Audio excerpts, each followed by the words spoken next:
Ne commettez pas ces 11 erreurs lorsque vous mangez de l'ail. L'ail est bien plus qu'une simple épice, et la science a largement étudié cet aliment puissant. Il offre des bienfaits incroyables pour la santé, mais seulement s'il est consommé correctement. Aujourd'hui, nous dévoilons les erreurs les plus courantes que les gens font en mangeant de l'ail et nous vous montrerons la bonne façon de l'apprécier. La dernière erreur vous surprendra car la plupart des gens la commettent tous les jours sans même s'en rendre compte. Regardez cette vidéo jusqu'à la fin pour ne manquer aucun de ces conseils essentiels, et n'oubliez pas de vous abonner à la chaîne pour plus d'informations précieuses. La première erreur est de cuire l'ail trop longtemps. La lysine, le principal composant de l'ail qui est bénéfique pour la santé, est sensible à la chaleur. Lorsque l'ail est exposé trop longtemps à la chaleur, cette substance et d'autres composés bénéfiques commencent à se décomposer. Cela peut non seulement réduire les bienfaits pour la santé de l'ail, mais aussi modifier son goût en le rendant amer. Il est préférable d'ajouter l'ail vers la fin de la cuisson ou de l'utiliser dans des plats légèrement chauffés.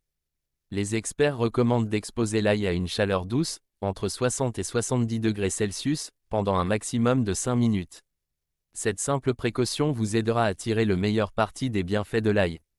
Une autre erreur courante est de manger de l'ail à jeun. De nombreuses personnes consomment de l'ail à jeun pour améliorer leur santé, mais il y a des effets secondaires indésirables. L'ail cru peut irriter l'estomac et les intestins, surtout si vous souffrez de gastrite, de reflux acide ou d'ulcères. Cela peut entraîner une gêne, des douleurs ou même des sensations de brûlure. Consommer de l'ail à jeun peut également provoquer des nausées ou des vomissements. Bien que l'ail puisse aider à réduire la pression artérielle, en consommer trop à jeun peut vous faire sentir étourdi ou même évanoui. Il est également important de faire attention à la mauvaise haleine et à l'odeur corporelle après avoir mangé de l'ail cru. La troisième erreur est de manger des gousses d'ail entières. Cette habitude est problématique car elle n'active pas la lysine, un composé essentiel responsable de nombreuses propriétés bien connues de l'ail, telles que la lutte contre les infections, la réduction des inflammations et l'action antioxydante. La lysine est libérée uniquement lorsque l'ail est haché, écrasé ou broyé. Lorsque l'ail est consommé entier, beaucoup moins d'alicine est ingérée. De plus, en mangeant l'ail entier, il traverse le système digestif sans être décomposé, ce qui empêche une bonne absorption des nutriments et des composés actifs. L'erreur suivante, ignorer l'interaction de l'ail avec les médicaments, est grave. L'un des problèmes les plus fréquents est l'interaction de l'ail avec les anticoagulants, tels que la warfarine. Comme l'ail fluidifie le sang, en consommer en grande quantité ou en combinaison avec des médicaments anticoagulants peut augmenter le risque de saignement, ce qui peut entraîner une hémorragie interne dangereuse. L'ail interagit également avec les médicaments pour l'hypertension. Combiner l'ail avec ces médicaments peut faire baisser la pression artérielle trop fortement, provoquant des étourdissements ou une faiblesse. Il est essentiel de consulter votre médecin avant d'ajouter de l'ail à votre alimentation, surtout si vous prenez des médicaments. La cinquième erreur consiste à utiliser de l'ail en conserve. Bien que pratique et savoureux, l'ail en conserve est souvent trempé dans du vinaigre, de la saumure ou d'autres liquides qui peuvent réduire son contenu en alicine. Cela diminue les bienfaits potentiels de l'ail pour la santé. De plus, la forte teneur en sel utilisée pour conserver l'ail en conserve peut aggraver des problèmes de santé tels que l'hypertension, les maladies cardiaques ou la rétention d'eau, en particulier chez les personnes souffrant de troubles cardiovasculaires.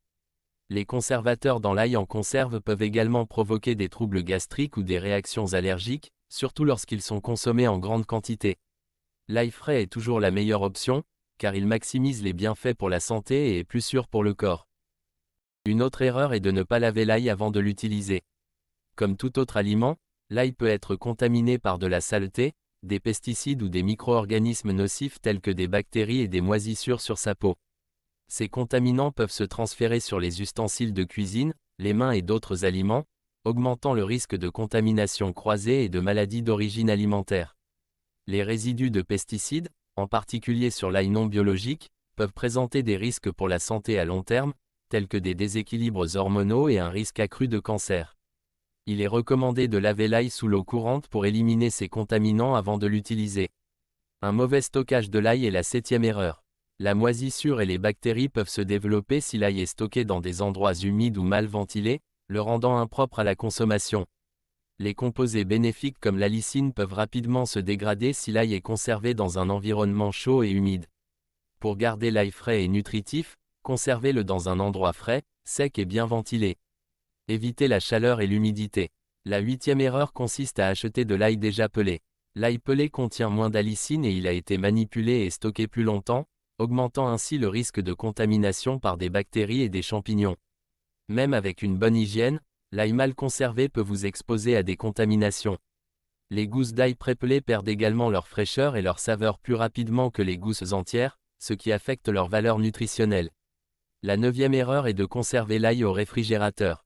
Bien qu'il semble logique de conserver l'ail au réfrigérateur pour le garder frais plus longtemps, cela peut réduire sa qualité et ses bienfaits pour la santé. L'ail conservé au réfrigérateur peut devenir caoutchouteux, perdre de sa saveur et même commencer à germer. L'ail germé a un goût différent et contient moins de nutriments.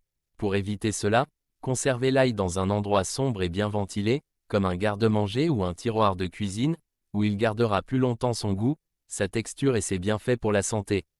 La 10e erreur consiste à opter pour des compléments alimentaires à base d'ail plutôt que de l'ail frais. Bien que les compléments alimentaires soient pratiques, ils n'offrent pas toujours les mêmes avantages que l'ail frais. Les compléments sont chauffés et transformés, ce qui peut détruire des composés bénéfiques comme la lysine. Ils varient également en termes de dosage et peuvent contenir des agents de remplissage ou des additifs qui ne sont pas bons pour la santé. L'ail frais est une source naturelle et puissante d'allicine et d'autres composés bénéfiques tels que les composés soufrés, qui ont des propriétés anti-inflammatoires, immunitaires et antioxydantes. L'ail frais fournit un mélange complexe de composants bioactifs qui soutiennent votre santé de manière que les compléments ne peuvent pas. La dernière erreur consiste à ne pas laisser reposer l'ail après l'avoir coupé. Après avoir haché ou écrasé l'ail, il est essentiel de le laisser reposer pendant 10 à 15 minutes avant de le cuisiner ou de le manger. Ce temps de repos permet aux enzymes de l'ail de s'activer pleinement et de convertir l'alliine en allicine, maximisant ainsi ses bienfaits pour la santé. Cuire ou manger l'ail immédiatement après l'avoir coupé réduit la quantité d'allicine qui se forme, diminuant ainsi ses effets bénéfiques pour la santé. L'allicine possède des propriétés anti-inflammatoires, antibiotiques et antivirales, ce qui fait de l'ail un remède puissant.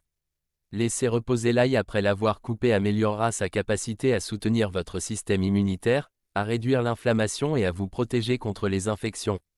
Maintenant que nous avons identifié les erreurs les plus courantes que les gens commettent lorsqu'ils consomment de l'ail, discutons de la bonne façon de le consommer. 1 à 2 gousses d'ail par jour suffisent pour profiter des bienfaits pour la santé sans ressentir d'effets secondaires indésirables comme des troubles digestifs. Cette quantité permet un apport adéquat en allicine. Écraser ou hacher l'ail maximise la production d'allicine, et le laisser reposer environ 10 minutes avant de le consommer augmentera son efficacité. Ajoutez l'ail au plat cuisiné en fin de cuisson, pendant un maximum de 5 minutes, pour préserver ses composés bénéfiques.